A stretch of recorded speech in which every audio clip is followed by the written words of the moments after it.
ব্রাজিলকে উড়িয়ে দিল Argentina. Brazil Argentina মুখোমুখি মানেই উত্তেজনা তুঙ্গে। এতদিন যার লড়াই ছিল কেবল ফুটবলে, এখন তা ছড়িয়ে পড়েছে ক্রিকেটেও। বুয়েন্স আয়ার্সে চলমান 5 ম্যাচের টি-20 সিরিজের প্রথম ম্যাচে ব্রাজিলকে 8 উইকেটে উড়িয়ে দিয়েছে স্বাগতিক আর্জেন্টিনা। আগে ব্যাটিংয়ে নেমে ব্রাজিল 109 রানে থামে। ওপেনার লুইস মোরাইস 51 রান করে দলের ভরসা হয়ে দাঁড়ালেও অন্য কেউ তেমন স্থায়ী হতে পারেননি।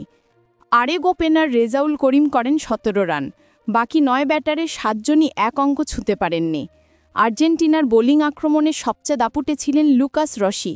মাত্র 8 রান খরচায় তিনি নেন 3 উইকেট। অগাস্তিন রিভেরো রাখেন গুরুত্বপূর্ণ ভূমিকা, তুলে নেন 2টি উইকেট। স্বল্প লক্ষ্যে ব্যাট করতে নেমে শুরু থেকেই আধিপত্য দেখায় আর্জেন্টিনা। ওপেনার পেদ্রো ব্যারন 42 বলে 7-4 ও 1 ছক্কায় 53 রানের ইনিংস খেলেন। তার সঙ্গে আলেহান্দ্রো ফার্গুসন 23 রান করে এনে দেন শক্ত ভিত। ওপেনিং জুটি গড়ে 74 রান। শেষ দিকে অ্যালান কিসবাউম 17 নট আউট ও Manuel Iturbe 8 not out run করে দলকে 14.5 ওভারে 2 উইকেটে 110 রানে পৌঁছে দেন।